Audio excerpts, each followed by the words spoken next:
Well, I was born at the White Memorial Hospital in downtown Los Angeles, and there was a bit of controversy right in the beginning that I didn't realize till many years later. I was always told I was born on August 8th of 1923. I went to the Los Angeles City Hall to get a copy of my birth certificate. They couldn't find it. And I said, well, please look around. And they found it on August 10th.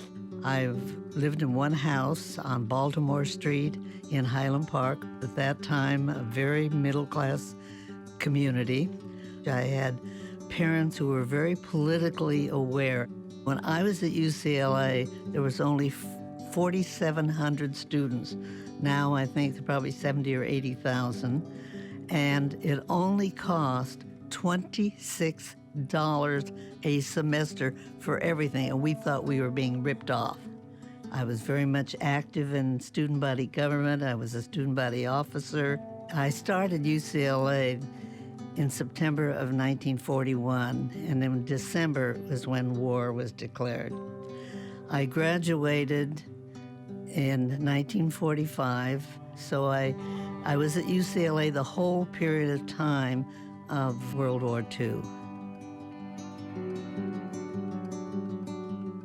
The first job I had in the produce industry was caused really by the fact that I had my first child, Karen. I was born in 1955, and she wanted a job with flexible hours so she could breastfeed me. I called my aunt and uncle and said, do you know anybody on the produce market that might need some office help part-time so that I could continue breastfeeding my baby and working, which I needed to do.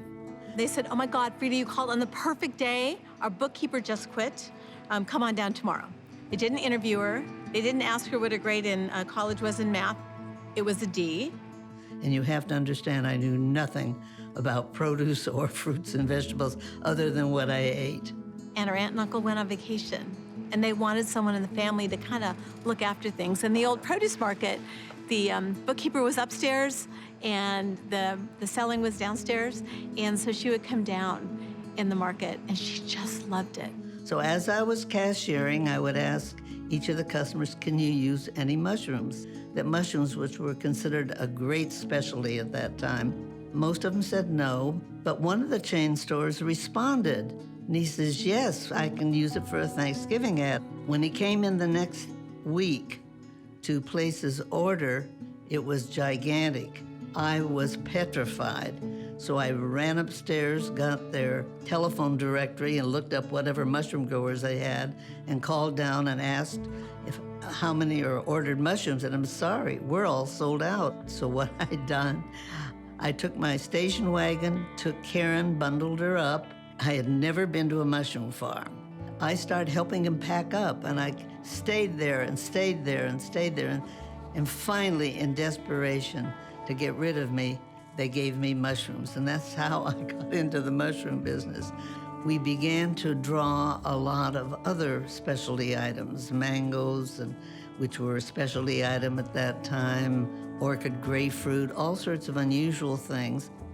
In late October of 1961, a couple writers from the LA Times were walking on the market, two women actually from the food pages, and were stunned to see a woman on the market selling.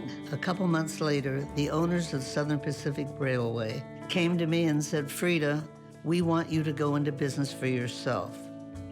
I said, you're kidding, not me. I said, I know nothing about money, and I have no experience running about business. He said, well, they have 2 doors available. We've been watching you this last 5 or 6 years, and we are convinced you would be very successful, and you're selling something that is quite unusual. Forget the coffee, Marge. It's never very good. But Phil, I'll get some at the plant. Well, I was never aware at that time of how unusual it was that I was a woman in business. I never had a problem with the men on the market at all. Once they got over the fact that I was a woman and they learned they could make money with the items I was selling, I had no problems.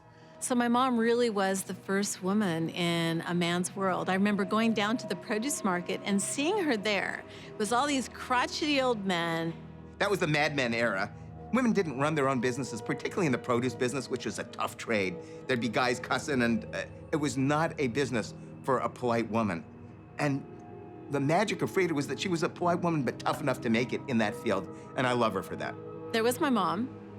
This is the 60s. So she was always in a dress. I can see this green dress with white stripes and high heels. You know, my mom always looked like a lady. She really used being a woman to her advantage.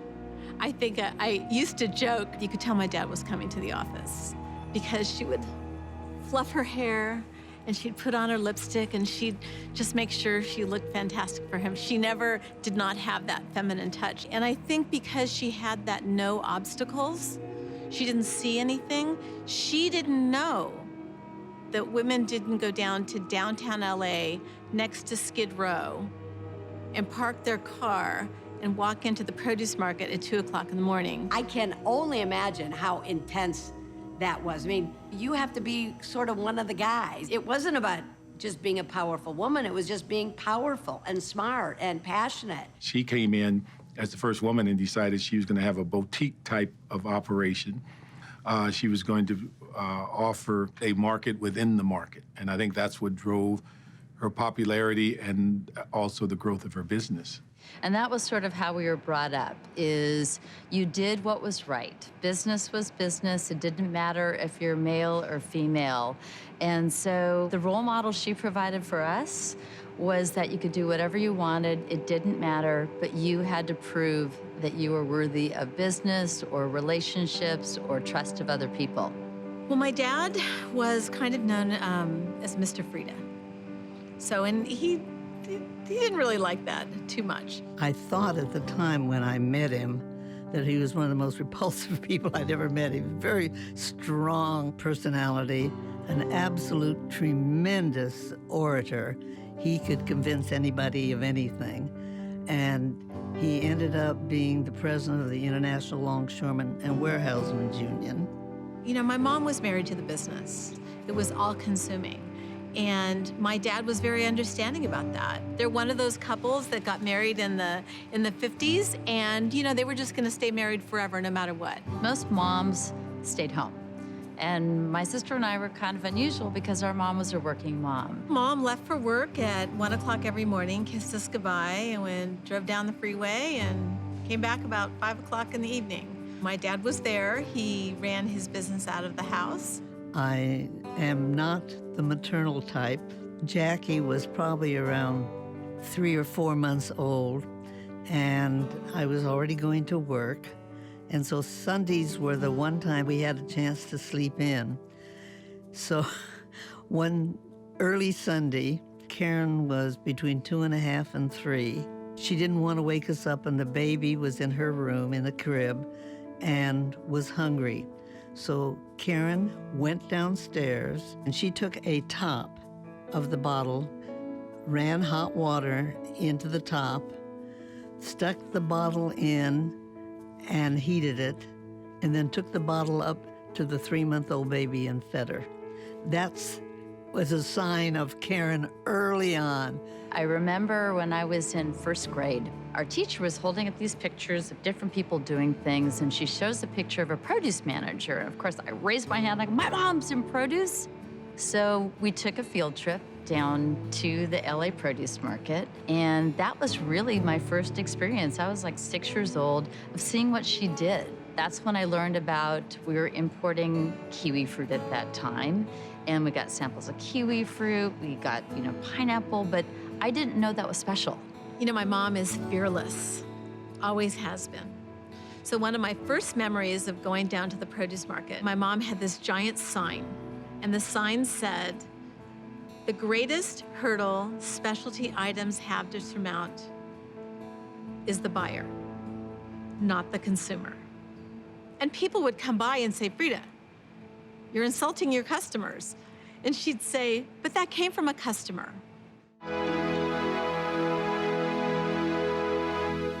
Welcome to Madeleine Cooks. I'm Madeleine Caplan, and you see me here stand today with a great big bowl of what was used to be known Chinese gooseberries. If I cut it open, you're immediately going to recognize our good old kiwi fruit. Tell me about how that came about. How did you bring the kiwi in?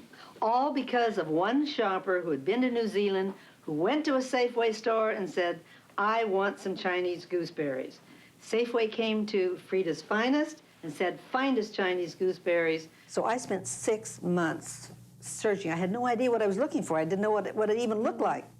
And then one day, about 6 months later, a new broker on the street came walking down the market, and he looked up and saw the name on our door, which at that time was Produce Specialties. It says, I have these Chinese gooseberries. Does anyone want them? Of course, my mom, open-minded. I have a customer. Bring them all in. It took us 4 months to sell the first 240 flats of kiwi fruit. A custom broker in San Francisco caught hold of me and says, Frieda, you're never going to be able to sell something called Chinese gooseberries. It's just not attractive. And it was because it's so ugly looking. It's, you know, kind of brown and fuzzy on the outside, but inside beautiful green. If you looked at it, no one really wanted to buy it because it didn't look pretty. Since it's from New Zealand and it looks just like the kiwi bird, why don't you suggest to the growers in New Zealand that they rename it kiwi fruit? In California, it seems like people will eat just about anything. And you're afraid to try a kiwi fruit? Frieda was definitely a pioneer in crossing the gender barriers, traveling, you know, across the sea to introduce what did they originally call it, the gooseberry, and she affectionately called it a kiwi. And, you know, I think that really stuck with people. And it was when people were really, it was the jet age. You know, we were getting ready to go to the moon. People were looking for that next thing. People were starting to explore. Our diet was changing. And, you know, Frieda played a big part in bringing products that we otherwise wouldn't have seen in America on our tables. It began a groundswell of interest by all sorts of people, and then the press picked up on it. So it was a news story right from the beginning. And because we were the ones handling it, somehow food editors started calling me the Queen of Kiwi.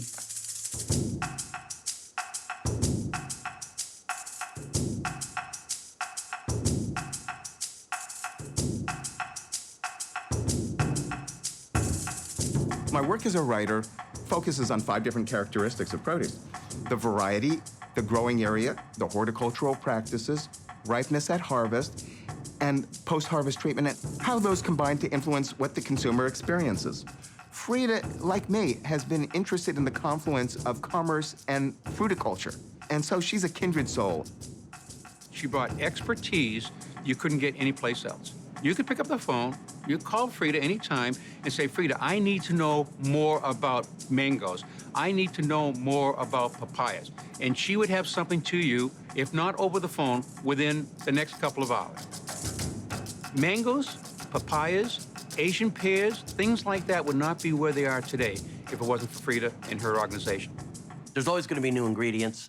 There's always going to be better tasting ingredients. The whole idea is that balance, you know, and Frieda was always a big part of that balance, which is how do you continue the march toward uniqueness and fantastic flavor and sustainability so that these farmers can continue to be farmers. It doesn't have to be some giant machine that grows everything. To have someone, I think, so visionary who really saw a place to be able to bring in products that we as chefs would probably never have been able to experience. When she's discovering things like kiwi and jicama and, you know, rambutan or dragon fruit, she gets so excited about that. She doesn't see, you know, that Americans are never gonna buy that fruit. It has to have taste, it has to have food value, and it has to have shelf life. These are about 3 requirements for us to get involved. And then, nowadays, it has to have the volume behind it. Yeah, I treat everything historically. I like to see how those 5 characteristics that I was discussing were, say, 100 or 200 years ago, 200 years ago, 100 years ago, 50 years ago, 20 years ago, how they are now, and where they're going in the future.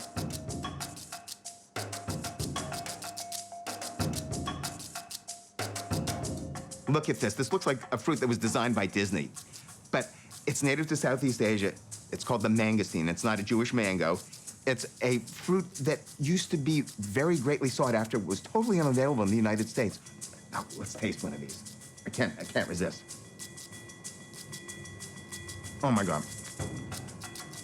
This is just like the peach of the tropics. I mean, there's nothing like it. Frieda was 40 years ahead of her time in bringing these in, and she was the only one that had them for half a century or more. There are some kinds that really are delicious, and finding which are the ones that combine good looks and good taste, that's the key. I've seen fruits that sent my then 12-year-old niece screaming from the room. Seriously. Remember, back in the day, all of our selling was by telephone. So we had to describe a Buddha's hand, a horned melon, a tamarillo, an elephant garlic. And the buyers, I swear they had a list, a script. I don't like that. I don't like purple. It'll never sell. I don't have a place to put it. Who's gonna pay that kind of money? We had to flip it and create demand on the other side. ABC TV wanted to do a weekly segment, and they went around the market asking everybody there, would you be interested? And they all said, go see Frieda. That's how I came on the Channel 7 Eyewitness News once a week for 90 seconds, live on the market. All these people, if they had anything unusual, there was one place to go, and that was, at that time, Produce Specialties Incorporated, Frieda's. We got the golden starting, we got the blueberries, we got the blackberries, the raspberries. These are gaviotas. We tasted the 3 different kinds. These ones are sensational. You can use these for the berries. We can also make a cobbler. California cuisine was the label that the press gave us. In California, I think people were much more susceptible to new ideas. They were very eager, almost like pioneers, to try anything, and that they were just fascinated with the new ingredients that we would bring in. At the late 70s and early 80s was sort of this area where, because this town, LA in particular, was so receptive to reinventing yourselves. California was that way, Hollywood was that way. So we had a great group of young Hollywood that was coming in. They all lived in the area. As California is, it's an open 12-month-a-year, beautiful place to be. They wanted to go, they were health conscious. Remember, there were no gyms in those days, only the weird people jogged. When I first moved to France, when I was 19, I felt like I was home. Like, finally, I was among people who cared about food as much as I did. They thought about lunch after they finished breakfast, and they thought about dinner as soon as they finished lunch. And that was the first time I was around a massive amount of people who cared about food so deeply. And here in the United States, that's been happening over the past 25 years. People have started to really care about food. Ingredients that are now on menus that seem so commonplace back then, they just weren't. You know, shiitake mushrooms, enoki mushrooms, spaghetti squash. Zucchinis and the baby vegetables, the turnips, you know, things like that. The root vegetables that she really was able to get off and running because they were very complicated to grow and they were new. We'd never seen jicama. I mean, back in, the early 80s, we just hadn't seen jicama. So, that's an ingredient that Frieda brought into this country that now is a huge part of our kitchen. Habanero chilies are, it's one of the key elements in our hot salsa here. On our Indian vegetarian place, we used to do kiwi as one of the salsas. It was because it was fresh and unusual and fabulous color and looked gorgeous. I made the first kiwi sorbet from her kiwis. The only other green ice cream or gelato was pistachio. When we were taking these berries and we were making strawberry and blueberry and boysenberry, either the sorbetos or the sorbets or the ice creams. And she brought the kiwis. I said, oh my God, they're here. This is fantastic. I would find things that Frieda was bringing in that I'd never seen before. And, that takes a lot of guts and a lot of vision and an amazing kind of tenacity to do that. So her influence in the cuisine of the United States has been huge. Everyone was so close because we were like the band of brothers, you know what I mean? This was a revolution that was occurring, and it was a very small world. Julia was very fond of Frieda, of course, because she was, again, doing our sourcing and getting the quality of these ingredients to the general population. And I mean, Julia was just, that's what she was like. Her whole idea was to just spread the word. Mastering the art of French cooking was the whole idea is you should be eating better in your own home. I sort of see Frieda and Julia being sort of in that same category. Frieda was in the produce world. Julia, in that same way as Frieda, sort of got into a man's world, became respected as someone who came out of left field in a way. So between produce and cooking, I think, you know, the two of them ended up changing the view of women in the field. You know, and so with those recipes and with Frieda's ingredients, it was rock and roll time.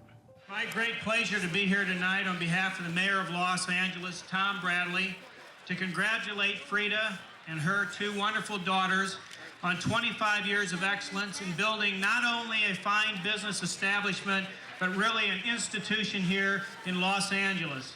And how did they do it? They did it through creativity, innovation, and when others would not reach out and take on some of the exotic fruits and other things, they had the guts to step forward and do it in the true LA spirit.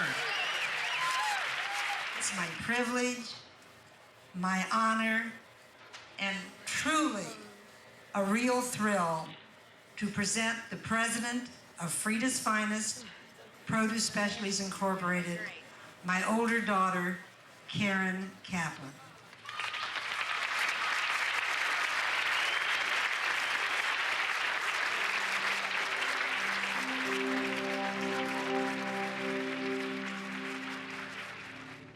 The thing that's most important is the joy that I have working with Karen and Jackie, primarily because neither my late husband and I ever encouraged the girls to go into our businesses. So I joined the company in 1977, and I went to my mom in 1986, and I said, Mom, you know, I'm vice president, because both my sister and I were vice president, and I'm really doing the job of president. So I think you and Dad should make me president of the company. My mom had been actually advised against it. All of her peers who owned companies said it's such a mistake to turn your business over to your daughters. You know, this is your business. But my mom wisely saw that she could only take the company so far. My strength is marketing, and today, to this day, that is my strength. Running a business is not my strength. I felt very inadequate. I knew I couldn't stand to fire people. She goes, I was thinking, it's, you know, June. She said, next April will be our 25th anniversary. I was thinking that would be a perfect time to announce that you're president. And I said, oh, I was thinking Tuesday. It was no longer that Frieda would be at the PMA or at the United at a panel. It would always be Karen would be taking that role. And she looked at me as a mentor, and I felt really good about that because her mom was a mentor to me. You know, people look at her and say, wow, what a great role model for women. That's not true. She's a great role model for women and men. The proof in the pudding is after Karen became president in 1986, we practically doubled our volume within 5 years.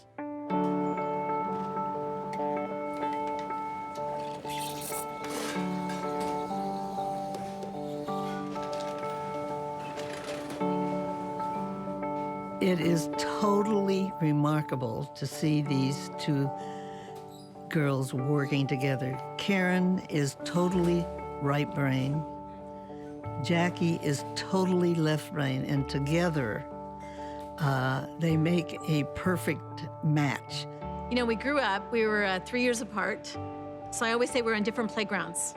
You know, I went off to junior high, she was in elementary school. When I went off to college, she was still in high school. So we were okay. We weren't really that close. And I worked for my mom right after college, and I like to say Jackie invaded my sandbox, my little private sandbox of me working with Mom. The first couple months were really challenging for the two of us. We would have our little moments. You know, she's my little sister, and just like moms are annoying, little sisters can be annoying. And my mom sat us down and said that, you know, business is business and personal is personal. We are complete opposites. I'm the outgoing, vision-oriented, sales and marketing crazy person. They call me a freak of nature, in a good way. I'm much more on the execution side.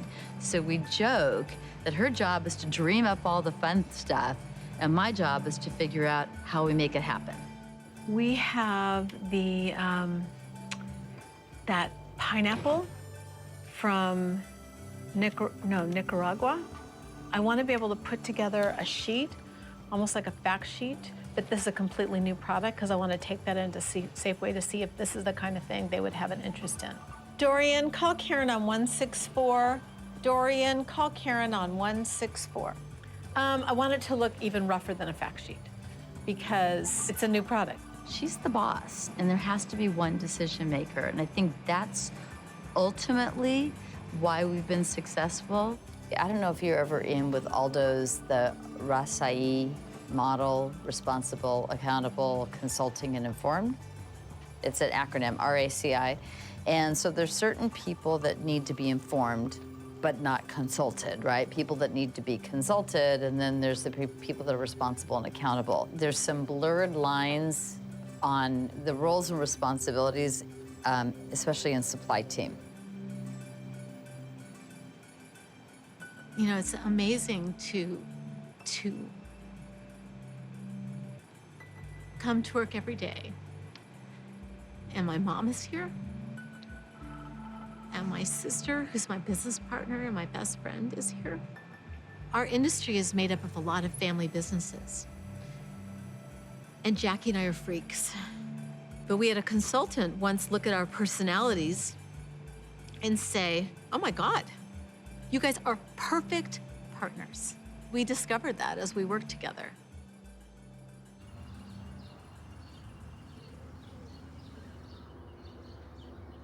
I found your first business card last night from Jamara. I had a business card then? Yeah, it was crazy. I'll have to show you. It said Frieda Caplan, mushrooms and specialties. You're kidding. And it was I never Jamara. remember having a business card then. Yeah, it was just crazy. And it was blueprint. It was so funny. So I definitely. So that was before we started Frieda's.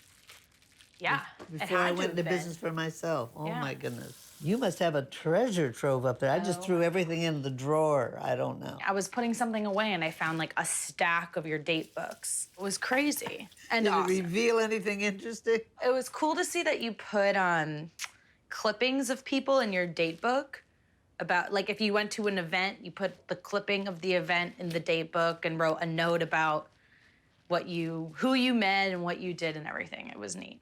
Yeah. Well, it's gonna break my heart when you move out of here, kiddo. I know. It's just the joy of daily living with somebody so bright, but who also has a life of her own. People, I think, they have this misconception that I'm living here to help my grandma. And gratefully, I'm not. But it's just fun. I mean, she lets me have my freedom, but at the same time, we get to bond more than maybe with some of the other grandchildren who are still in school. My grandmother's house has been the same house that she's lived in since 1958, when my mother was little. And, you know, everyone's grandma's house has the smell of grandma. And my sister will come home from college and she'll hug me. She's like, you smell like grandma's house. I was like, what does that even mean? Is that a bad smell? Is it just the smell? So it's funny because, you know, I live at my grandma's house. I have that grandma's house scent on me. I had a cable guy come over once to fix my TV and he said, this is the room that time has forgotten. When I moved in here, I found letters my mom and my aunt wrote to her. My mom wrote letters every week to my mom and my grandpa when she was in college. All these little things that no one else in our family has really seen. It's like a museum really in here. It's really cool. I'll miss it for sure, but it's also nice because I know there's not like cobwebs forming in some corner of my house when I move out. So it does have that taste to it. So when Karen and I came into the business, my mom was thrilled. It was never in her plan, and frankly, it wasn't in either Karen or my plan. She never put any pressure on Jackie or me to join or not join the business. You know, I kind of adopted that with my kids. I was always influenced by great women and had great role models in my life, and I never thought I couldn't achieve something. So it was obviously empowering too. I mean, I don't think it's crazy for women to be in a powerful position. I work with you and Mom and Jackie every day. I mean, I I love my job and I love my team at work. And Jackie kind of mentors me. I don't know if you knew that. So No, I didn't. she really helped me, whether I had an issue with something or I had a question or... You're kidding. No. I never knew that. Yeah, so I talked to Don at the U.S. Potato Board, and I wanted to find out more information about the sampling demonstrations with them. He has some like really good ideas for how to sample the butter baby potatoes that haven't been done before. The idea is encouraging the consumer to cook the whole bag of potatoes, and whatever you have left over, you save for a snack for the next day, and then use in place of pasta, since the potatoes do have more nutritional value. He sees that we're a marketing force to be reckoned with, and we go full force with all of our products. It's fun being the third generation. I think it's said that the third generation's supposed to mess everything up. This looks great. Well, hopefully it tastes good. And if it doesn't, don't tell me, just lie. Okay. Lie a little bit. But I'm the only one that puts real pressure on myself. Are we gonna have time to finish the whole thing before we leave for work? Yeah, we'll have time. You're the head person, so if we're late, it's okay. It's okay? Mm-hmm. My friend told me while I was in Vegas to bet on Chrome, and I didn't do it. I did it because he had a purple shirt. Oh, there you go. That's why I picked it. I won $36, and I plowed it back, and we all put in money. So do you have a lot to do at work today?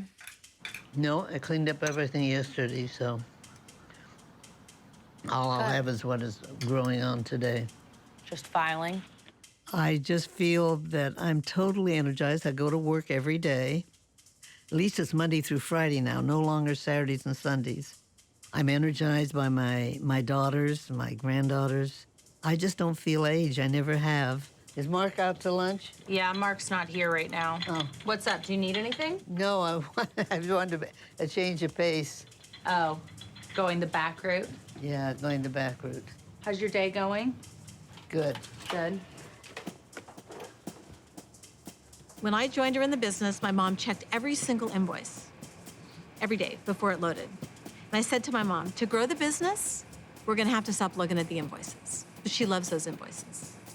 So at age 90, what do you think my mom does now? My mom, on her own, has decided she's gonna do the filing of the invoices. And sometimes people come in our office and they're thinking, God, Jackie and Karen are really mean. They make their mom do the filing. Oh, no.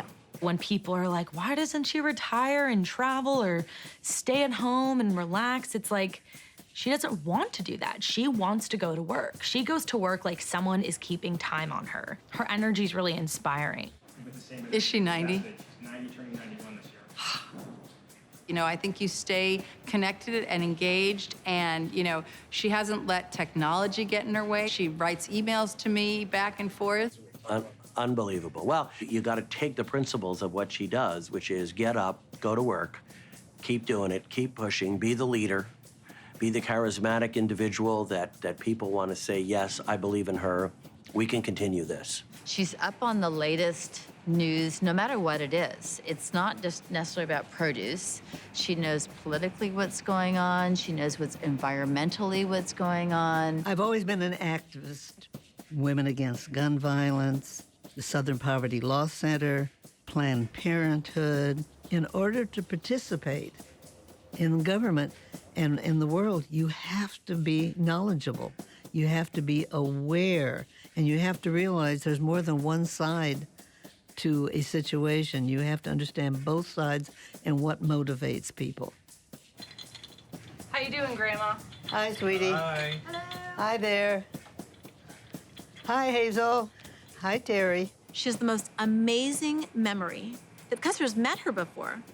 She can always tell them where she met them. She never forgets your birthday. She never forgets to send you a Christmas card. So I love to bring the customer in and meet my mom, and then we walk off and I whisper, Anybody for tea? by the way, she's 90. And they're like, oh my God, you're kidding. She is so on her game. She's so sharp mentally. Her health is perfect. I mean, she really has no health problems. You didn't answer your phone. She has a bad ankle, but it's a 90-year-old ankle. Like, what are you gonna do? Please say a command. Call Georgia Case. Calling Georgia Case.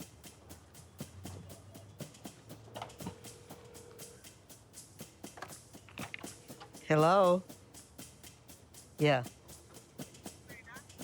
Hold on a minute, Georgia. Go ahead. What, dear? Well, you know, I find out my mom is 93, and the busier she is, the better she feels.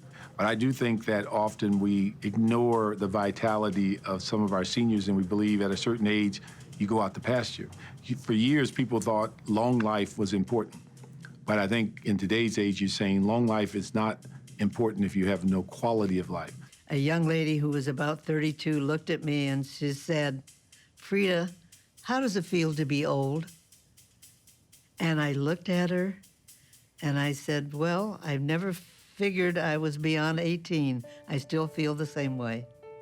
Jewel Tea in Chicago bought both our ginger and our sunchokes. And about 2 months after they made their first purchase, we got a panic call. Frieda, our produce managers and our customers can't tell the difference between sunchokes and ginger. They look so much alike.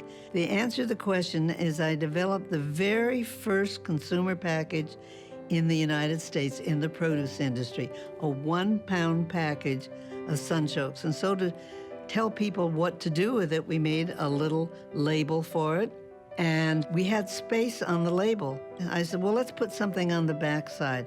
So I had them put, dear customer, if you want more recipes or information about this item, please contact us. We were flooded with letters. You notice on every one of the packages, like water chestnuts, there's a recipe header.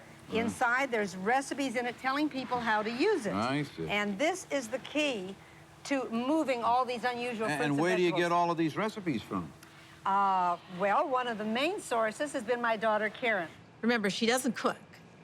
Well, she didn't think about the impact of that, of, okay, they're going to write for recipes, and they're really going to write to us. That time, we were getting as many as 400 to 800 a week, and we addressed every single one of them. Now, we didn't have emails or everything was by typing, but what it did, it stunned the produce industry because outside of Sunkist stamping the word Sunkist on an orange, there had never been any labeling or packaging in our industry. What we attempt to do is label all of our items, telling the consumer how to use it. And that's how we introduced spaghetti squash. Most of them looked at that in the beginning and said, well, gee, that looks like a melon. Or like on the passion fruit here, ripe when wrinkled. We developed an open door, whether it was on the items themselves, whether it was for packaging, or whether it was for transportation. For instance, we were the very first people that shipped produce in air containers. We feel that if we can educate people on why they should try unusual things, that's marketing. We realized that just having a product, having a good product, having a product with food value, having a product that looked interesting was not enough. And this is where we learned to become marketers first and wholesalers and distributors second. Now, no one in the produce business had a 100% consumer guarantee until Frieda's did. And that was really scary. Frieda introduced marketing to the produce industry. It was strictly, in her day, a commodity buy-sell type of operation. You know, who's got it and who's got the best price and what looks the best. Let's add some sizzle to it. Let's tell the story. Let's talk to the consumer. Let's get feedback. Oh my goodness, get feedback from consumers on what, you know, they're thinking of our product and how can we improve it. When I worked for Frieda, she was a tough trader. She was really a tough trader. And I mean tough on price and everything. And at that time, we probably built up our reputation on carrying the exotics and the big variety more so than any other supermarket. She would talk me into stocking product that I would have never thought of stocking. And she would include into the boxes some recipe pads, information sheets, things that nobody else was doing. We were the very first people that marketed country of origin. When people were fighting and didn't want it, we used that as a marketing tool. We put New Zealand, we put Israel, we put Mexico, we put Belgium, we put the names of the country. That became a marketing tool to us. I remember making a phone call to Frieda one afternoon and say, Frieda, I need your help. And she says, what do you need? I said, I need for you to go to the melon growers, have them put the stickers saying the name of the melon, not the name of the company. She's like, Dick, I don't sell melons. He's like, I don't care, just put a label on it. People need to know. Frieda, that's not the point. You're so influential with growers, you'll be able to convince them, because I haven't been able to.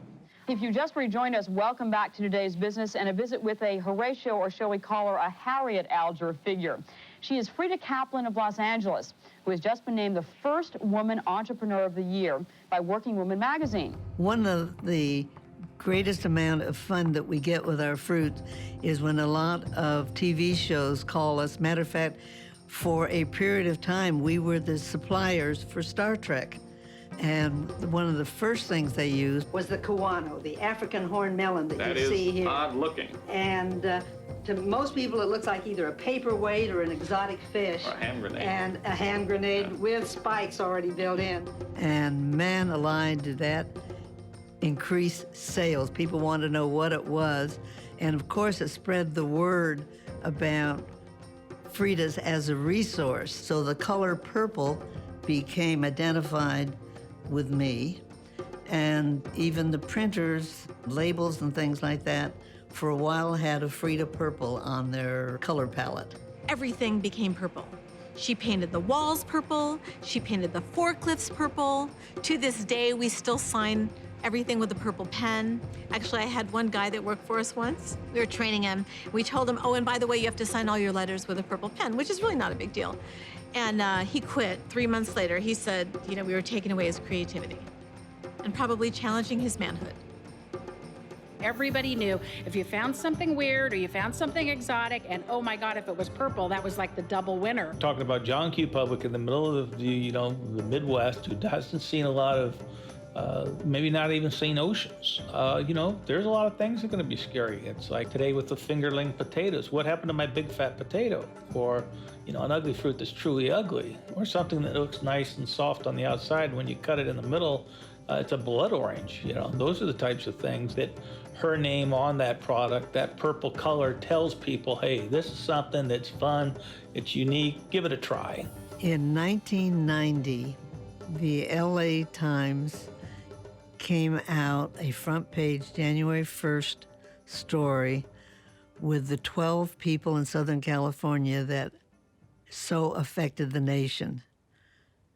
It was Jane Fonda, Michael,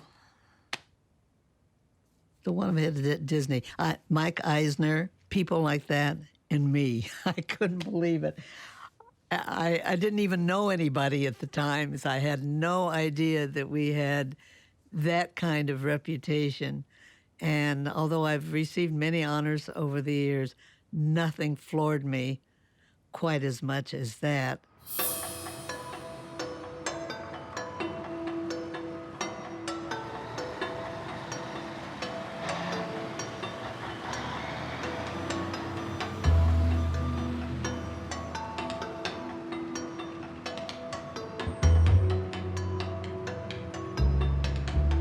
Charmoyas, we got confirmation for delivery tomorrow, 80 cases due in. And I do need help moving cherry rhubarb. We have 97 cases on hand, but that kind of died out. So if you guys can help push that. Everything we have in-house now is out of New Zealand. The Frieda 3 pricing reflects what it would cost. If you go below some of those prices, you're gonna end up losing money. So artichokes out of Underwood, we're into single digits. Remember that once those are gone, we have to cover off the street. We're trying to tie up the loose ends on the first Brazilian air freight ginger. I think it'll be here on Friday, but that's all dependent upon Ag, FDA, USDA, and that's air freight. We're looking for different labels, different countries of origin, or different shipping points. And then if I see something I like, we'll talk to that vendor and see what his price is. I've been with Frieda's going on 9 years now. I started when I was 18 in the warehouse. I've been in the position for about a year now in buying. We come out here to look for product, labels, country of origins. I come out here once a week, so I do know these guys, pretty well. The market runs here 6 days a week. It's always been an early market. It's different than New York City. Some guys get here about 1 o'clock, 1 o'clock to midnight. Most of them are closed up by 10 or 11. There are eyes out on the market. They really know what's going on. We have our people out here that we know to go to for specific items. Yeah, this is USA, though. Yeah. And some USA. But that's finishing. Oh, yeah. Washington. So it's all air freight out of Peru now. All this product comes from different parts of the world. I mean, for example, gold kiwi that's starting up, it comes out of New Zealand, out of Chile. A lot of stone fruit comes out of Chile. You know, we do get some specialty Asian items, you know, out of Thailand, Vietnam, just from all over the world. We do a lot of stuff out here in Central California, Mexico. It's frenetic, it's chaotic. Pallet jacks behind you, people talking all around. What's up, man? How are you doing? Fresno's. Coming in? Yeah. So did they make it on our truck this morning? Yeah. Okay. Market's really short, so Yeah. but I did cover you for. Okay. Because of the proximity to the growing region, we do get a lot of stuff, but since we are close to the ports and the airport, a lot of import stuff does come in. All that hits here. I mean, they are close to everything. They're in the middle of everything. Guatemala stuff looks good. Very nice. It's beautiful. But the price difference per pound is huge. It's ridiculous. Did our order get filled today? Yeah. All the jicama? Good to go. Good. Yeah. Okay. Nice seeing you, man. Thank you. So you did plant some after all, then? We planted some. The first 2 fields got messed up for some reason or another. Well, He says now he has to wait. 95-degree heat doesn't help that. Thank you. Well, yeah, but that's what he's got, so I'm gonna take him. Yeah. Okay, thank you. Looking for 10 cases of Granny, big box. 10 Galas, big box. 10 Fujis. And then 10 of the Reds, 10-pounders. All big boxes, 24? Yeah. What are you quoting in mangosteen? 100 on mangosteen? You'll start seeing some more cash customers after the sun comes up, which means smaller independent stores, but most of the bigger buyers are done already. A lot of the food service guys start very early in the morning. They're hoping their orders are already back at the warehouse. The rest of the day is monitoring what's getting delivered at the warehouse, checking on quality, checking on inventory, covering new sales that salespeople are putting in right now as we speak, and getting prepared for the next day and the day after that. Moving off the produce market. It was not a move that most people made because they thought that's where business happened. And I think that leapfrog of letting go and trying to grow your business, that was a real big deal for our company. But our business was changing. We weren't really dependent on being on the market to really sell our product. So that really opened the doors. We were able to develop, our model of business and not be encumbered by being just in one spot. They're packing product, checking it for quality, they may be reconditioning it, or they're repackaging it for retail. This ginger happens to be from Hawaii, but we bring it in from Hawaii, Brazil, Costa Rica, China. It depends on where the best quality is and also seasonality. We've shipped most of our product out of this place, but we do about 15% directly from the grower to our client. Our growers have to follow certain compliance themselves. Anytime product goes from the field, it has to be kept refrigerated. If they do any processing, they have to follow those rules. So we have here what's called a refractometer. And the term they use for measuring sugar is called Brix, B-R-I-X, and it shows them what the percentage of sugar is. So when you're talking about certain fruits, there is a minimum acceptable sugar level, and that will tell you eventually how sweet it is. So there are certain specs for different products that they have to meet a minimum size. So rather than us getting a ruler out, they actually use these sizing wheels to make sure that the fruit fits that size. And the pentrometer, you actually put it on the fruit and it measures the pressure. So when fruit is really soft, it'll go right through and it'll measure probably 0. That tells us how firm the fruit is. So the blue room is their coldest room. It's where we have iced product. where the product is around 34 to 36 degrees, high humidity. We have about 600 different items at any given time of the year. And between all the different ways it packs, we probably have 3,000 to 4,000 what we call SKUs, or stock keeping units. Most of the product leaves our facility within about 3 days of coming in on the perishable product. The red room, as implied, is a warmer room. That's where we keep the product that does not have to be refrigerated at a really low temperature, but that's around 50 to 55 degrees. And these rooms will vary depending on the time of year, what kind of products are in here. You'll also see that we have empty boxes here, pallets of boxes. What you find is a full cooler is easier to cool than an empty cooler. When we get the farther side, there's the green room, which is tropical. So that's around 45 to 48 degrees. Cherimoya in season, rambutan, lychee, things that are not only grown here domestically, but things that are imported. And because of agricultural restrictions that are based usually on disease or pests, it takes a while for the United States Department of Agriculture, USDA, they approve the products to come into the United States. So there's a whole inspection process that happens when product comes in. They're testing it not only for pesticides, but also disease, pests, because they know if that gets brought into the United States, it could basically wipe out a whole agricultural industry here. You'll notice these white hanging pads, and what those are, they're called ethylene eaters.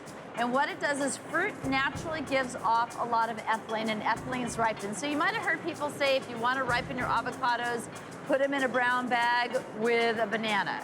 It's because bananas give off ethylene. All the activity besides sales all happens here. So they start around 3 or 4 in the morning, and they go until as late as, on a really busy week, they may be here as late as 5 or 6 o'clock at night. But for the most part, we're done by 3 in the afternoon.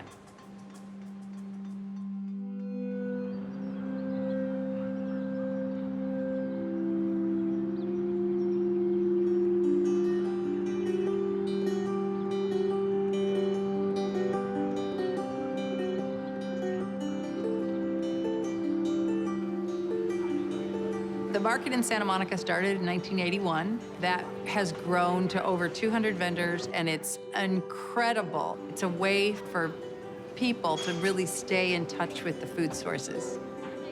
It's on the west side. It was the template that made the rules. See, people go down there, they don't know that there's rules. You know, in the old days, people go downstairs to the wholesale department, they buy the stuff, they bring it out there, they look like Farmer John, you know, and they sell stuff that somebody else grew. Today, it's extremely regulated.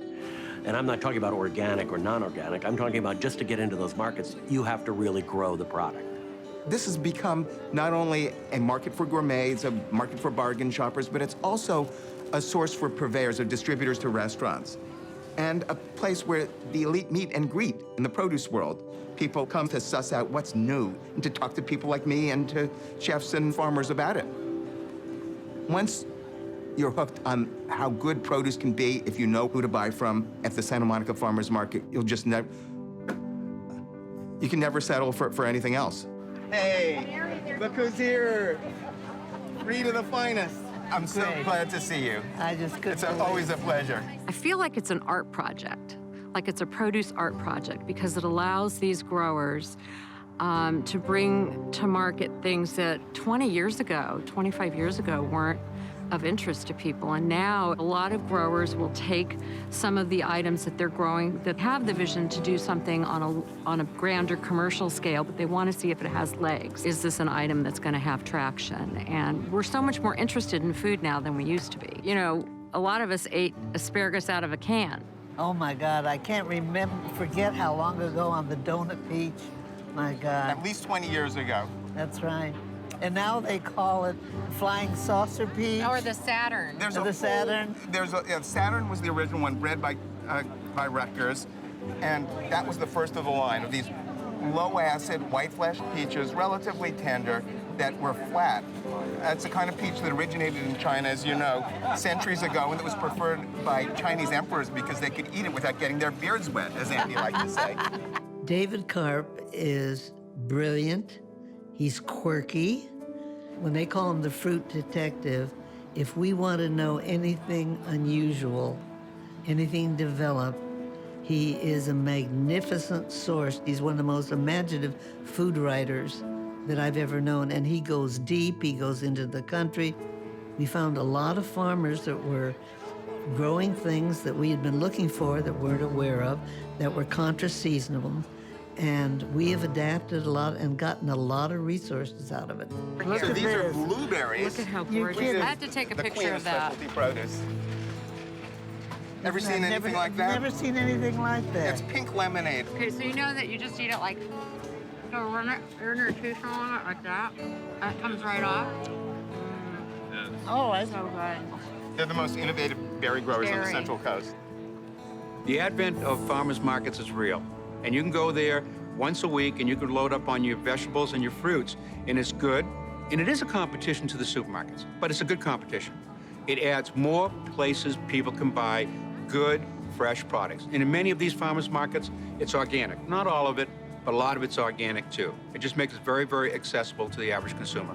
Now, do you come down here every week yourself? Well, we have fruit, yeah. Well, we have No, I'm talking about myself. you. Oh, yeah, I'm here Good for you. every Wednesday. Yeah, well, I just love the people. I love the community. I love the weather. So how far are you from here? We're 5 hours. Oh, that's not bad. That's not bad. And it's it's so a nice pretty up there. straight drive, I-5, driving through all that beautiful farmland. It's pretty. It's inspiring. I think, the farmer's market is more than just being down there and knowing who your farmer is. It's also being part of a community. And most of the farmers markets I go to, it's more of a gathering of people. It's a gathering. It's a weekly event where people are there. They get a feeling of supporting the local economy. It's knowing that they're able to pick up that fruit. It's not prepackaged. A lot of it, you can taste it, that we lost in the grocery store. Are you having any water problems? Not yet. So But you're we've heard rumors. We've heard sort of disturbing rumors that they're going to curtail our water. That's what I heard. Marty said that. He What said is, that in. what is your major source of water? Our water comes from the California San Joaquin River Delta. So you don't have any wells? No or wells. anything? No It's wells. it's all snow melt. What do you think? This reminds me of when I was a kid. Yeah. That's what apricots used to taste like, right? And yet it's got the post-harvest legs that it can be sold commercially. It's bred by by Craig Ledbetter of the USDA. You notice I have my walking encyclopedia with Oh me. yeah. It's always good to have David Carp on board, isn't it?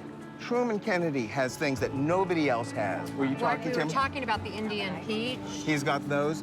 He also had the rarest thing that I've ever seen in California, which is a true red apricot that was actually brought in from Russia in a violin case or something like that, if you know what I mean. She is like a rock star. I've been there with her twice, and I felt like I was with the Mick Jagger of the produce world. I am not kidding you. It was amazing. I'll be darned. Nice to see you.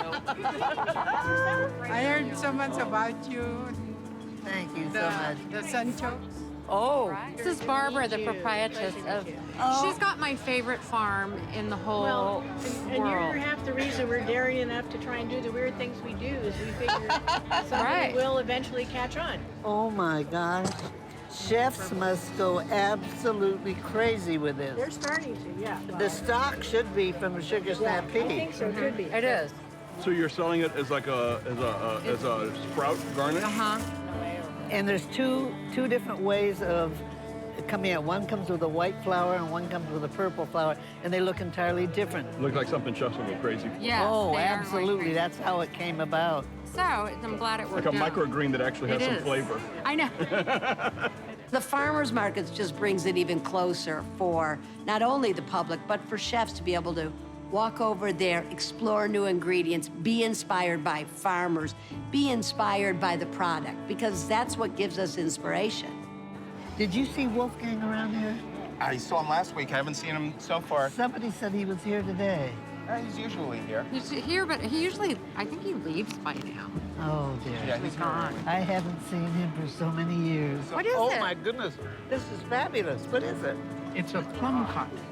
Oh, it's so delicious. So it's a combination. It's one of Floyd Zager's very first inventions. Can I have another one? You sure? We might have to charge you for the third one. Okay. What kind of production do you have on this? Limited, because they're a nasty fruit to grow. They like to fall on the ground. the first thing I've seen today that we need to get, even if it's limited. I think there's a big expectation on having a strawberry 12 months out of the year. And seasonality has become almost a thing of the past in conventional supermarkets.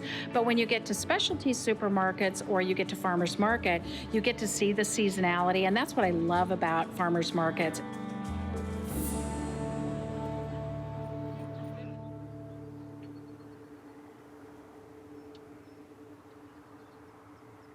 I had a great personal concern to make sure that the farmers we represented had a good return. After all, I was handling a lot of small items, and if they couldn't make a decent return, they would stop producing whatever they had. What do you think is going to happen next year with the reds? Well, I want a deep red color because when you cook it, it keeps that color. I also want a nice big artichoke because we want big artichoke. We also want a good tasting artichoke. We want the three things: color, looks, and taste, and size are four things. We had to have all four for American taste. And if we didn't do that, it wouldn't sell. It's not just this transaction part. They have product to sell, we buy it. It's really to get to know our growers, to spend time with them. And so we go out and see their farms. These growers, you have to understand, these are their children. This is their life. It's when you go out to see a grower, what you do is you it's called kicking the dirt, because that's what they do. They love to get their hands dirty. And so we do too. That's my favorite thing. There's a connection. When you're in the field and you're talking to the grower and you meet their family and you see where they started and you see the product and you see the hard work and the love that goes into growing the products, it gives you a lot more, a more compelling reason to work even harder for them. It's not a mainstream product. Like every store wouldn't have a pile of red artichokes. That's what we would like. We would love that, and it's a great artichoke. However, it takes some marketing skill to get the greens replaced with the reds or vice versa. But that's what Frieda comes in, is because they can market these to people who understand the variety, just not a different type of artichoke, a different quality of artichoke. I mean, different taste of artichoke. Where before we might talk to them by telephone only, now we actually have a forager, someone who goes out and hunts for new products. All of our buying team, our supply team, is out visiting growers every single week. Partway through this whole business, we grew these green artichokes, and one plant out of hundreds and hundreds of acres was purple. I remember you told me that. What do they call that, a sport? A sport. That is so wild. But I mean, I know that that's how that happens, but I'm always amazed by it. And then from that one artichoke, we then propagated it and make even better artichokes. It wasn't until recently that I think a lot of people didn't realize they can eat the stem. I always use a dull knife. So you don't cut yourself? Don't cut myself, and if I can't cut the artichoke, it doesn't deserve to be cut. Oh, really? It's too tough for the knife. It's too tough for me. Oh, look how pretty that is. So all of this in here is edible. Yep. This is edible. Each one of these little petals is a flower will produce a seed. I didn't know that. Yeah, but that is just like a sunflower. We go see our growers, understand the challenges of water. Here in California, water is, it's everything. We're in a drought right now, and we're gonna see the effects of that in the next couple of years. So understanding the challenges that our growers have help us when we're selling their products. How is your water situation? Do you have well water? We have all underground water, so it's, we're like 4 miles from the ocean, so the quality is okay, and the quantity is okay, but there are other people hurting pretty bad with this whole drought. I know, well, wherever I go, everybody says, we're okay for this year, but next year, we don't know. And I've had some growers tell me, don't even talk to me till October because I don't even know if I'm gonna have any fruit, which is kind of scary. The climate change with the heat waves we've had has wiped out a lot of crops. A lot of the farmers have 2 and 3 different areas to grow in just as self-protection if the land is available. So it's going to affect all food. I find it absolutely incredible that there isn't total recognition of climate change. Drought's a nightmare for us at my farm. We've got 50 acres of stone fruit, and before I invested 8 years ago, I said to my partner, Andy, I said, hey, ever have a problem with water? Not 90 years has the family had a problem. Guess what? This year there's a problem. And if we don't have that water, the trees are gonna die. The whole investment, these beautiful hundreds of varieties of trees will all be dead. It's a disaster. The biggest challenges now that we didn't have then is our business is so volatile because, I mean, you've got droughts and you've got fires and you've got rain or you don't have rain. And so now, if we're looking at a product line that we sell or that we're focused on, we really have to look at alternative sources of supply. What countries should we be importing from? Do our growers have enough water that they're gonna have crops this year, next year, and the year after? And then, of course, many of them are family businesses. Are their family members gonna wanna be in the business in future generations?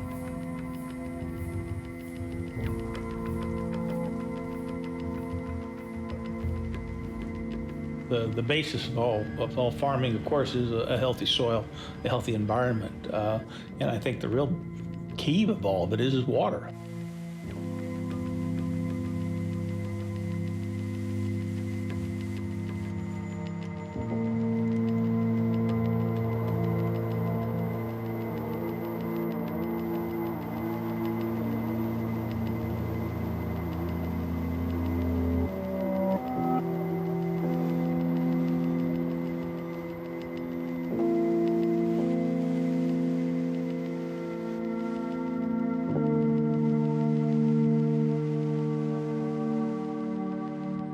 We are very aware of the footprint that we leave on Mother Nature. And so it was our goal in the organic community to always keep the fertility of our soil alive and well. And we always talk about that. We're farming today so that our children can have these farms, for future generations.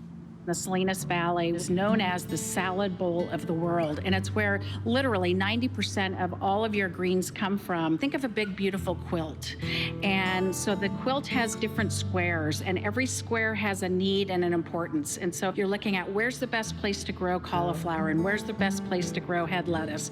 And so there's always this patchwork of beautiful colors that are happening in the valley, and then they're transitioning, and the next thing you know, it's red onions and it's strawberries. So, the soil is important, the climate is important, but it's the farmer's shadow at the end of the day. You can do a lot of things, but if you don't spend the time out there, if you don't watch your crops, if you don't nurture your crops, they're not going to grow by themselves.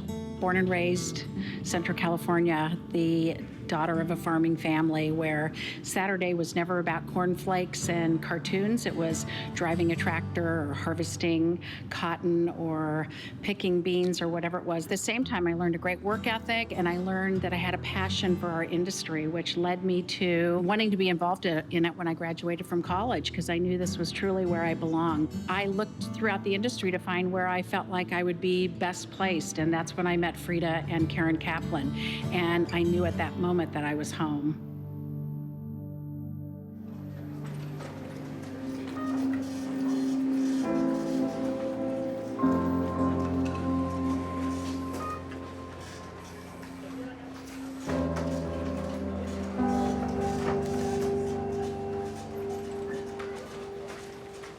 You have to understand, when Frieda's first started, there were maybe 60 items at the most in a produce department.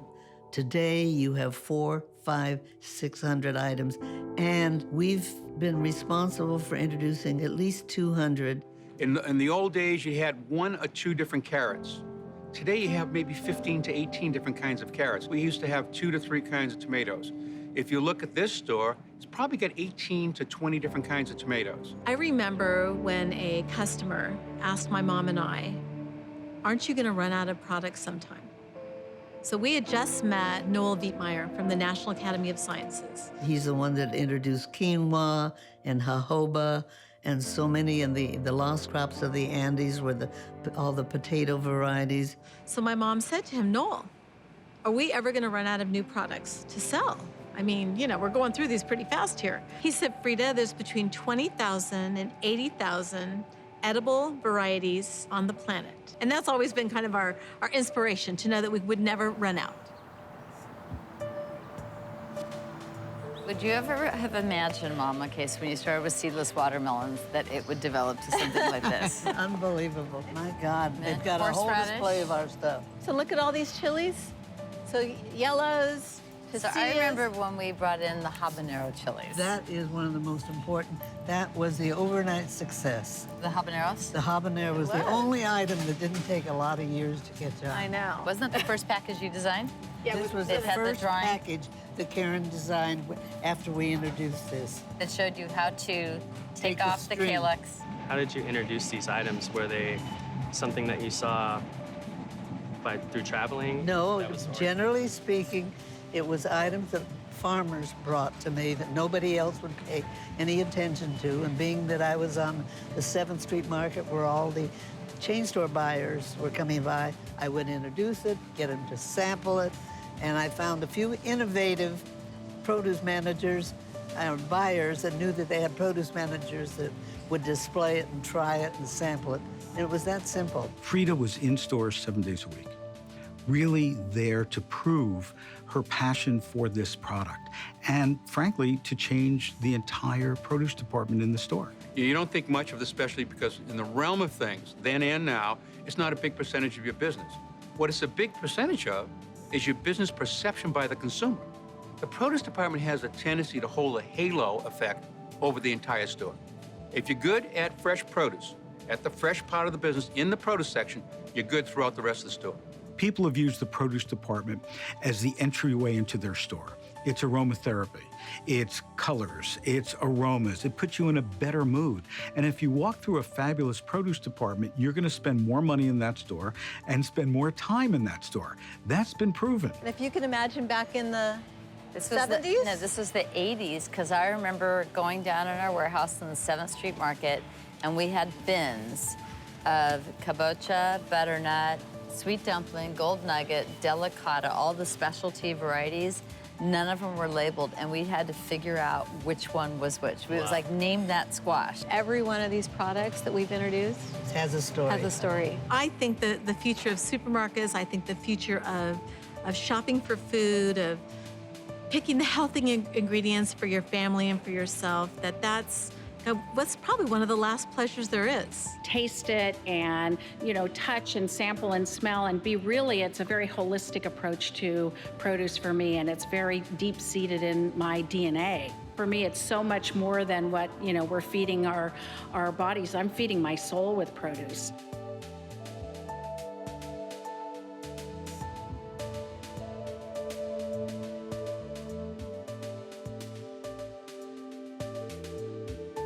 Our mission is to change the way people eat fruits and vegetables and introduce new fruits and vegetables to the American public and to the worldwide public as well. My sister and I were sitting in a room with the guy that works with us on strategy, and we said, we're the company that changes the way America eats fruits and vegetables.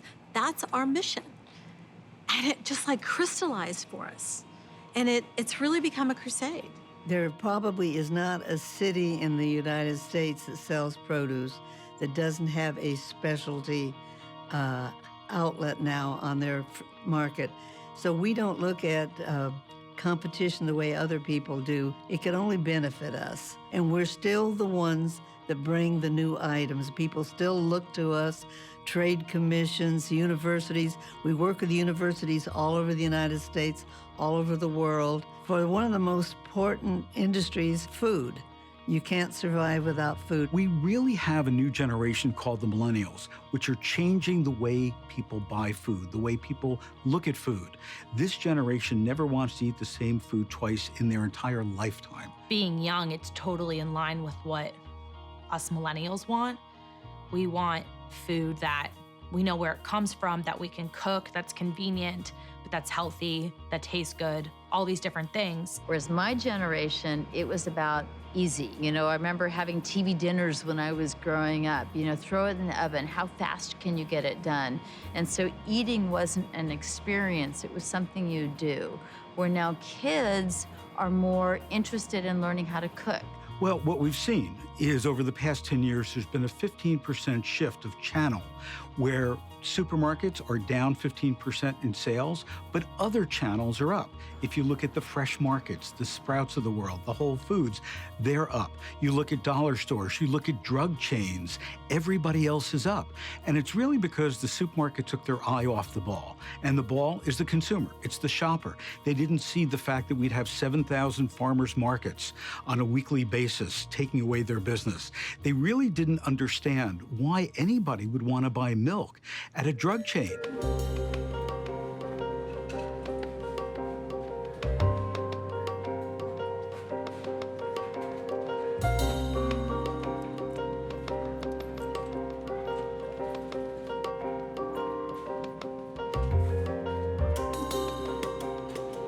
Typically, consumers do not put produce down on their shopping list. They'll put produce, or they'll put fruit, or they'll put vegetables. Now, you know they're going to need bananas. So when you want to have a banana, guess where the bananas are? They're in the back of the produce department because it makes you go through the whole store to find those bananas. And so if you ask a consumer where do they shop, typically they shop in what they call their flight pattern, whatever's close and convenient to where they live, or between picking up a kid from soccer or school on the way to ballet, and they're zooming in. So they have like this much time to make a dinner decision. When you're competing with products that have 30% of the gross sales going into marketing dollars, whether it be a soda pop or whether it be a manufactured food, a frozen food, a ready-to-eat meal, one of the things America's forgotten is how to cook and how to prepare. And we've taken that away. You don't have the family unity, sitting down, learning from grandma how to cook. But it's a very, very low margin business. And the cost, what we spend on food in America is nothing. We're just used to cheap food. The major obstacle is access. And in certain communities, such as mine, what I represent, 80% of our restaurants are fast food. So if you don't even give people the options of knowing about healthy products, then they will continue on the pattern of eating what's available. One of our biggest competitors is the snack food industry. It's easy, it's cheap, to go to the local store and buy a bag of chips and a soda pretty quick, doesn't cost you a lot of money. And I think that's a challenge for our industry as a whole.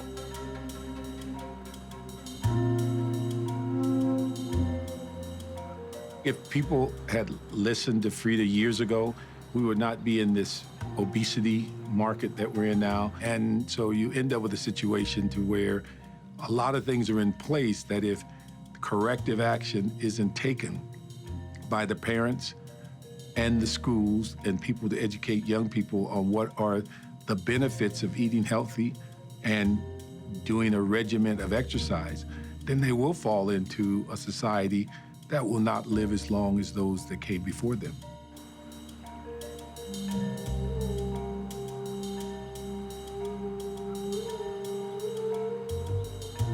So everything we choose to support financially or philanthropically, if every activity we do in the company, everything we volunteer around, everything we talk about has to do with that mission.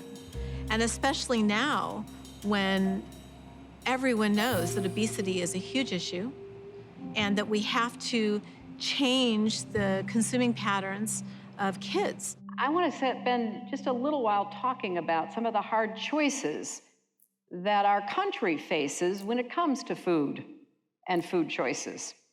I love, for example, what I hear you're doing, putting salad bars in schools across the country. 3,400 schools in 49 states, serving more than 2 million students so far. Karen was the first woman in 100 years of the industry to become president of the United Fresh Fruit and Vegetable Association.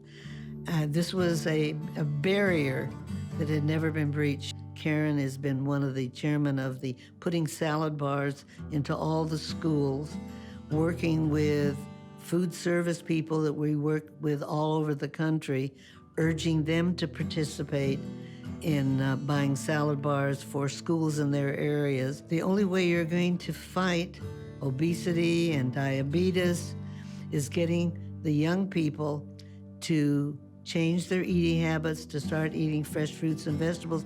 And this has a ripple effect to their families. It's funny because you get the naysayers, oh, they'll never eat the salad. Well, guess what? They love it. And they're enjoying because it's, it's salad bar where they get to pick and choose. And, they may load up on strawberries today and who cares? They're eating more colors. This is why our mission is so timely and why we've taken the leadership position in the industry. Think of any time when you've given a kid, and it could be from age 1 year up, a sweet piece of fruit, a kiwi, just anything. And guess what? Their face lights up. It's magic. That's what we need to get back to, versus having some imitation flavored fruit roll-up kind of thing that they just eat row after row after row of it, and they're not satisfied as if they would be if they just had an apple.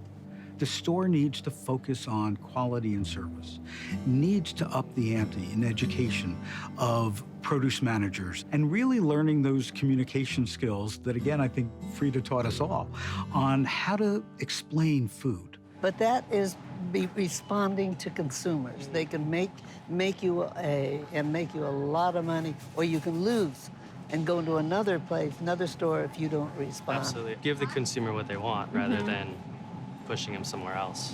A farmer came to me, I thought was a small farmer. He says, I have a few mangoes. Would you be interested? And I was very new. The first year I was in business, I didn't know he was the biggest citrus grower in Mexico, and a small quantity was about 4 carloads. I had every single storage place on the LA market area covered. And she found that unlike kiwi fruit, mangoes do not have a long shelf life. So how many cases do you typically sell in a week? Of kiwi? Yeah.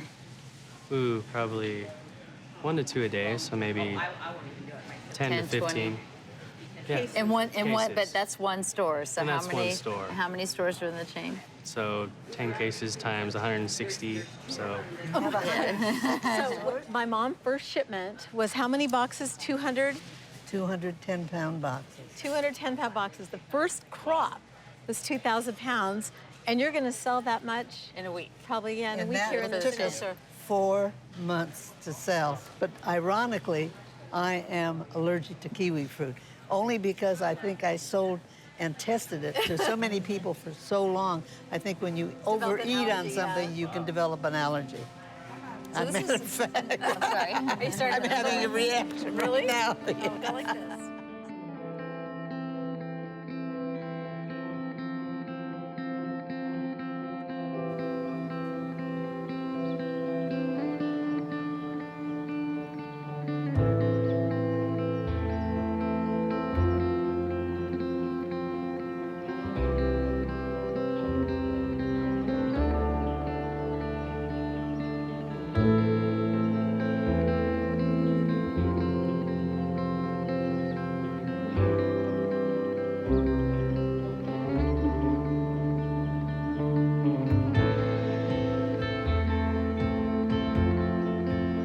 More than 4,100 students are graduating, and nearly 30,000 people will be filling these bleachers tomorrow morning to cheer on the class of 2014.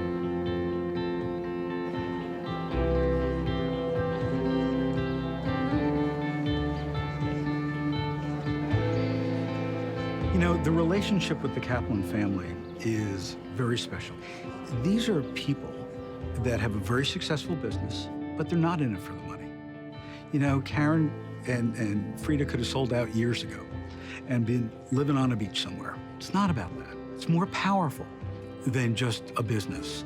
And that's why it is so important that we've got these businesses, we've got these brands that get handed down from family to family to family for generations. Just looking at this, I have never seen you like that. My mom never lets me. I don't say anything. Do you have your speech ready to go? Yes, ma'am. Did you practice? Yes, Is it? Let's think of the stool. There's 4 legs to a stool. We know that work was a major part of her life, but family, faith, and community, she may have done it differently than the rest of us. I'm so glad to see you. Congratulations. Thank you very, very much. So well deserved. And thank you for letting us honor you.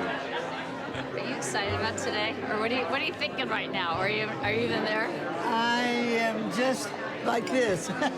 I can't get over this. I really can't. I'm still stunned at the whole picture. It's not purple. As you kind of grow and learn and mature in business, being an activist is sort of a natural progression. I've always looked at people like Frieda and followed in their footsteps. You know, she was a trailblazer as an activist.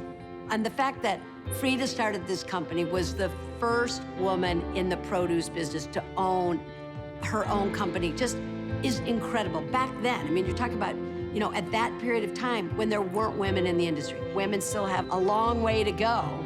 And I think, you know, the more we can set examples, the better it is. This is her passion. This is her life. This is her hobby. And I think that's what keeps her young. Having this interesting career, and I don't know if she'd call it a career, I think it's her life. It was weird. I don't remember my grandma working. I remember her being at the office, but I don't remember my working grandmother. She was, you know, the woman that brought kiwi to America. That was really cool. And now I think it means more to me than back then even. Lessons that she learned 40, 50 years ago that she tells me about, it's so relevant still today. Cal Poly, it is one of the most amazing schools on the planet. And this learn by doing and this connection to the land and this being truly sustainable, you know, it's very inspiring. I went to Cal Poly. I mean, obviously, you know, she's had a major impact on a lot of students that have gone through there. And she's had a lot of impact on the agricultural community of California because of her ability to take new products, new unique items to market. It's helped farmers that would otherwise may not have been able to be in existence today that were able to realize their dream. This is something that for her, I think it's a culmination of bringing her education, her life experience, and her family's life experience under one umbrella and to honor her appropriately. And so in the future, I'm sure we're all going to have to call her doctor, but is deserving.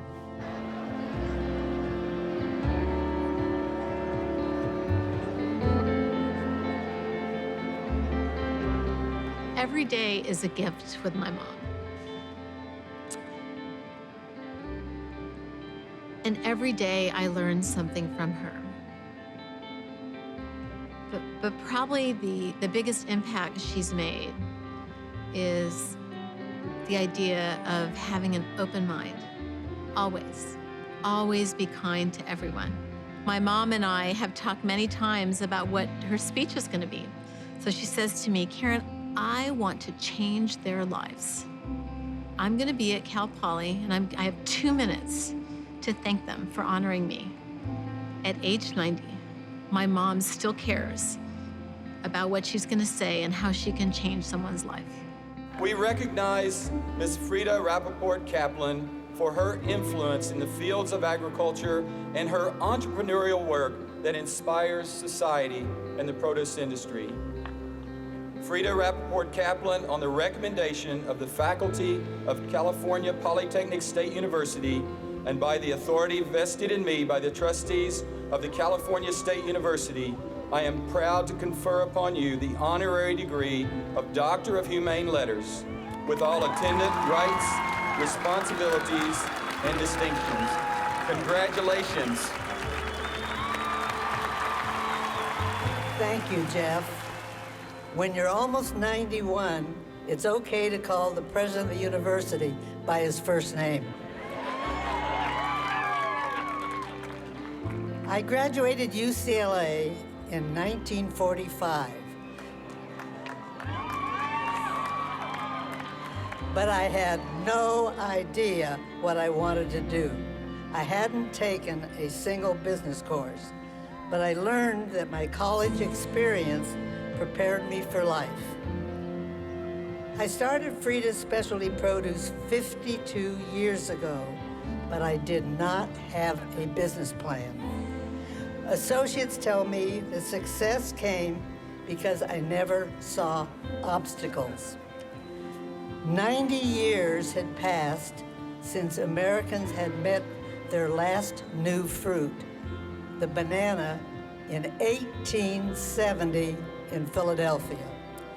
So when I introduced kiwi fruit in 1962, people told me I was crazy, but that didn't stop me.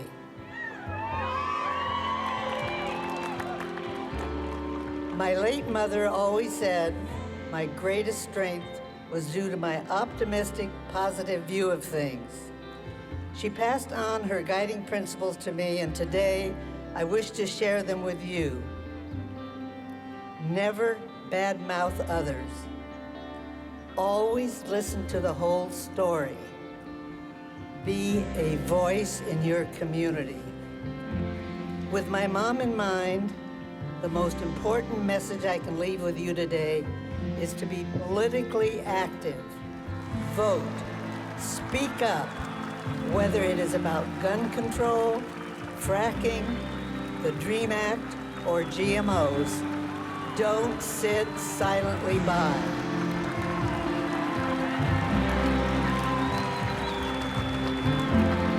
Be a part of the action and help make the world a better place. Thanks to everyone involved in granting me this very special honorary degree. It'll be fun being called Dr. Frieda.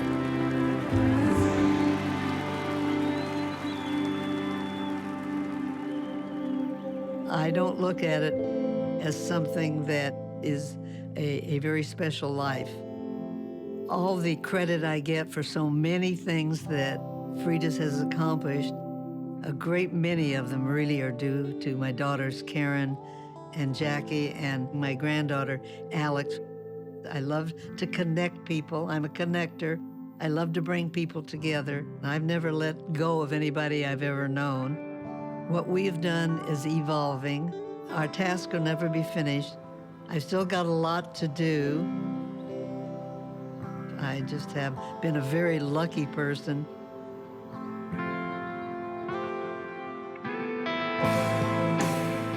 Kiwi fruit, elephant garlic, shallots, alfalfa sprouts, Rambutan, lychee, cherimoya, sapote, tamarillo, kiwano, passion fruit, dragon fruit, star fruit, Tofu, egg roll wrappers, wonton wrappers, mangosteen, sugar snap peas, ginger, daikon, baby pineapple, kabocha, Australian blue squash, habanero chilies, ghost chilies, donut peaches, Asian pears, jackfruit, babako. I'm like blinking out. Let's see, what else do we have? lemongrass. We have, oh gosh, Did I get the sugar snap pea? they have to keep, I'm a process, right? So I went category to category to category.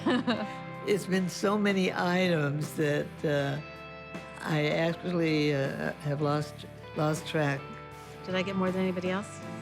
Okay. You're gonna have to do an awful lot of editing on this.